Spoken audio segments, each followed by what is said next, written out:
आज की इस वीडियो में पढ़ेंगे क्लास 10वीं के हिस्ट्री चैप्टर 2 समाजवाद और साम्यवाद। इसमें जितने भी प्रश्न 2011 से लेकर 2022 तक पूछे गए हैं, सभी प्रश्नों के ऑब्जेक्टिव को डाला गया है। तो आप इसको देख सकते हैं। तो पहला क्वेश्चन आपके सामने है, वार एंड पीस किसकी रचना है? वार एंड पीस किसकी रचना है? आपके सामने ऑप्शन है, देखकर कमेंट सेक्शन में जरूर बतलाइए वार एंड पीस किसकी रचना है। Karl Marx, Tolstoy, Dostoevsky, Engels. इसका सही आंसर क्या हो जाएगा? टॉलस्टॉय। क्या हो जाएगा? टॉलस्टॉय हो जाएगा। ठीक है, अगला हम बात करते हैं इसके कुछ बारे में, इसके डिटेल से सोल्यूशन करना है। इसका आंसर हो गया टॉलस्टॉय।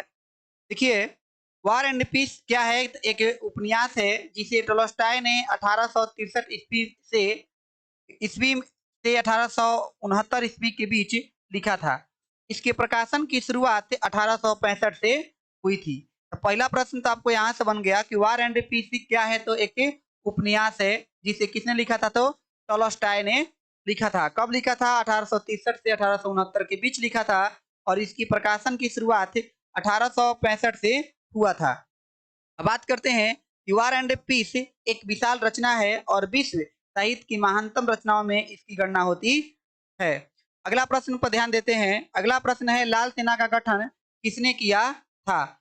लाल सेना का गठन किसने किया था? पहला ऑप्शन है कार्ल मार्क्स, दूसरा का है स्टालिन, तीसरा का है ट्रास्टस्की और चौथा है केरेंस्की। इसका सही आंसर जो होगा वह हो जाएगा ट्रास्टस्की। क्या हो जाएगा? ट्रास्टस्की।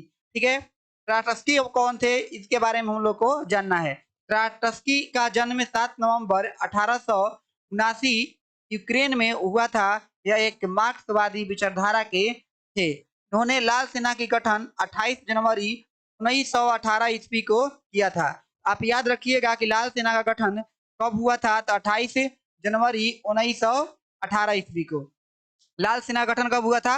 28 जनवरी 1918 ईस्वी को। अगला प्रश्न आपके सामने है, यूरोपियन समाजवादी कौन नहीं था? इसमें से ऑप्शन है आपका लुई वाला, सेंट साइमन, कार्ल मार्क्स और रॉबर्ट ओवन। इसका सही आंसर क्या हो जाएगा? Karl Marx. ठीक है, कार्ल मार्क्स अब कौन थे इनके बारे में जानना है। कार्ल मार्क्स का जन्म 5 मई 1818 को जर्मनी के राइन प्रांत के ट्रियर नगर में एक यहूदी परिवार में हुआ था। यह जर्मन दार्शनिक, अर्थशास्त्री, इतिहासकार, राजनीतिक सिद्धांतकार, समाजशास्त्री, पत्रकार और वैज्ञानिक समाजवाद के प्रणेता थे। इनका पूरा नाम कार्ल हेनरिक मार्क्स था। आप इसमें से क्या याद रखिएगा? कार्ल मार्क्स का जन्म। ये बार बार पूछता है कार्ल मार्क्स का जन्म और ये कहाँ के थे। ठीक है, कार्ल मार्क्स का जन्म 5 मई 1818 ईस्वी को हुआ था। आगे बात करते हैं, कार्ल मार्क्स का जन्म कहाँ हुआ था? देखिए प्रश्न आ गया, कार्ल मार्क्स का जन्म कहाँ हुआ था? पहला ऑप्शन इंग्लैंड, जर्मनी, इटली, रूस। आप बतला सकते हैं इनका जन्म कहाँ हुआ था? जर्मनी। ठीक है, कार्ल मार्क्स का जन्म 5 मई अभी यहाँ पर बतलाए आप लोग को।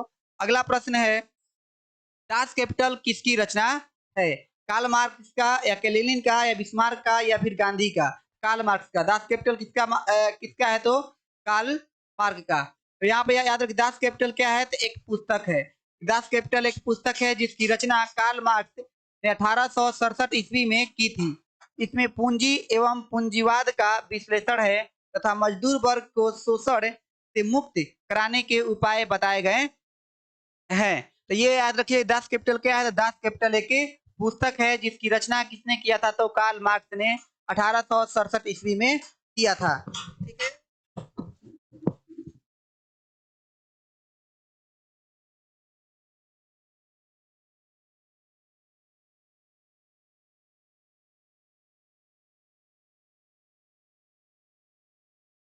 अगला आपका प्रश्न है, किसे समाजवादियों का बाइबल कहा जाता है? किसे समाजवादियों का बाइबल कहा जाता है? ऑप्शन है अप्रैल थीसिस को, ठीक है, सोशल कॉन्ट्रैक्ट को, दास कैपिटल को या कम्युनिस्ट मैनिफेस्टो को। इसका सही आंसर क्या हो जाएगा? दास कैपिटल को। कैसी हो जाएगा? दास कैपिटल को। अभी हम दास कैपिटल के बारे में बतलाए हैं कि दास कैपिटल क्या है। तो एक पुस्तक है जिसकी रचना मार्क्स ने कब किया था? 1867 ईस्वी में की थी। आगे बात करते हैं, नई आर्थिक नीति का जन्मदाता किसे माना जाता है? नई आर्थिक नीति का जन्मदाता कौन था फिर किससे माना जाता है? तो यहाँ पर देखिए ऑप्शन है कार्ल मार्क्स, स्टालिन, लेनिन और ओवन। इसका सही आंसर क्या हो जाएगा? लेनिन। क्या हो जाएगा? लेनिन। लेनिन की नई आर्थिक नीति, लेनिन ने नई आर्थिक नीति शुरू की थी। वह आधुनिक कम्युनिस्ट रूस के संस्थापक थे। लेनिन कौन थे? तो आधुनिक कम्युनिस्ट रूस के संस्थापक थे। वह अक्टूबर 1917 के रूसी क्रांति के नेता भी थे। उन्होंने रूस को जारों के चुंगल से मुक्त कराया था तथा प्रथम कम्युनिस्ट सरकार के मुखिया 1917 से 1924 तक के बने थे। कौन? लेनिन। अब बात करते हैं साम्यवादी शासन का पहला प्रयोग कहाँ हुआ था?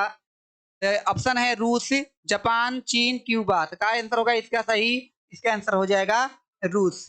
ठीक है, आगे प्रश्न है निम्नलिखित में किसे साम्यवाद के संस्थापक के रूप में जाना जाता है? लेनिन, स्टालिन, देजोंग, कार्ल मार्क्स। सही इसका आंसर क्या हो जाएगा? Karl marks. साम्यवाद के संस्थापक, साम्यवाद के संस्थापक किसे माना जाता है? तो कार्ल मार्क्स को माना जाता है। अब बात करते हैं अगला क्वेश्चन, सोवियत संघ का विघटन कब हुआ था? आप सभी को पता होगा कि 1943, 1955, 1987, 1991 सोवियत संघ का विघटन, जिसको यूएसएसआर कहते हैं, 1991 ईस्वी में विघटन हो गया था। जैसे ही उसका विघटन हुआ वैसे ही शीत युद्ध का अंत भी हो गया था। प्रश्न ये है कि शीत युद्ध क्या है? आप लोगों को पता होगा कि शीत युद्ध क्या है? विचारधाराओं की लड़ाई है। शीत युद्ध विचारधाराओं की लड़ाई है, ठीक ना? ऐसा नहीं कि इसमें भी बहुत जान माल की क्षति हुआ था, बशर्ते दो महाशक्तियां एक जगह आमने सामने होकर न लड़कर एक दूसरे को लड़वा रही थी। आप लोग जब पढ़िएगा इसका पूरा हिस्ट्री तो और मजा भी आएगा। आगे प्रश्न होगा, इसका आंसर तो मिल गया 1991। अगला आपका प्रश्न है, रूस में कृषक दास प्रथा का अंत कब हुआ था? 1861 ईस्वी में, 1862 ईस्वी में, 1863 ईस्वी में, 1864 ईस्वी में। इसका सही आंसर होगा 1861 ईस्वी में। ठीक है, अगला प्रश्न है, लेनिन का उत्तराधिकारी कौन था? स्टालिन, कार्ल मार्क्स, केरेंस्की, उपयुक्त में से कोई नहीं। इसका सही आंसर क्या हो जाएगा? स्टालिन हो जाएगा। क्या हो जाएगा? स्टालिन। अगला है, रूस में जार का अर्थ क्या होता है? अब यह प्रश्न बहुत इंपॉर्टेंट है और बहुत बार पूछ लिया गया है। पीने का बर्तन, जार का मतलब पीने का बर्तन, पानी रखने का मिट्टी का पात्र, या रूस का सामंत, या रूस का सम्राट। इसका सही आंसर क्या हो जाएगा? रूस का सम्राट। रूस में जार का क्या अर्थ होता है? तो रूस का सम्राट। आगे बात करते हैं, रूस जापान युद्ध कब हुआ था? 1901, 1901 से 1902 ईस्वी में, या 1902 से 1903 ईस्वी में, या 1903 से 1904 ईस्वी में, या 1904 से 1905 ईस्वी में। तो सही आंसर क्या हो जाएगा? 1904 से 1905 ईस्वी में। अब बात करते हैं, रूस में बोल्शेविक क्रांति के समय के किसका शासन था? जार निकोलस द्वितीय, पीटर महान, निकोलस प्रथम, अलेक्जेंडर प्रथम। तो सही आंसर क्या हो जाएगा? जार निकोलस द्वितीय। अगला क्वेश्चन है, रूस में नई आर्थिक नीति कब लागू हुई थी? 1921 में, 1992 ईस्वी में, 1993 ईस्वी में, 1994 ईस्वी में। इसका सही आंसर क्या हो जाएगा? 1921 ईस्वी में। अगला प्रश्न है, रूस में किस राजवंश का शासन था? रोमनोव, या पाल वंश, या राजशाही, या उपयुक्त में से कोई नहीं। इसका आंसर क्या हो जाएगा? रोमनोव। ठीक है, ये जितने भी प्रश्न आप लोग को दे रहे हैं, यह बिहार बोर्ड ने 2011 से 2022 के बीच में पूछ रखा है। आप लोग इसे अच्छे से पढ़ लीजिए, और इतना में से ही, और इस चैप्टर से प्रश्न आता है, इतना में से ही हिस्ट्री से प्रश्न आएगा। इससे कोई भी प्रश्न नहीं आएगा। ऐसे हम चैप्टर वाइज प्रत्येक के चैप्टर का, प्रत्येक सब्जेक्ट का करा देंगे। ठीक है, तो आप लोग मेरे चैनल को जाकर देख सकते हैं। अगला है, स्वप्नदर्शी समाज का संस्थापक कौन था? ओवन, मार्क्स, एजिल्स, या लेनिन। इसके बारे में आप लोग को पता होगा। ओवन, स्वप्नदर्शी, स्वप्न सपना देखने वाला, स्वप्नदर्शी समाज का। अगला है, स्टालिन कम्युनिटी पार्टी का क्या था? आप लोग अभी बतलाए हैं कि वह लेनिन का जो था, लेनिन बोल रहे हैं, मार्क्स का था, अध्यक्ष था, या फिर सचिव था, या फिर महासचिव था। तो इनमें से कोई नहीं। तो क्या होगा इसका आंसर? महासचिव था। आगे बात करते हैं, अंतर्राष्ट्रीय मजदूर दिवस कब मनाया जाता है? 1 मई को, 5 मई को, 10 मई को या फिर 15 मई को? इसका सही आंसर क्या होगा? 1 मई को।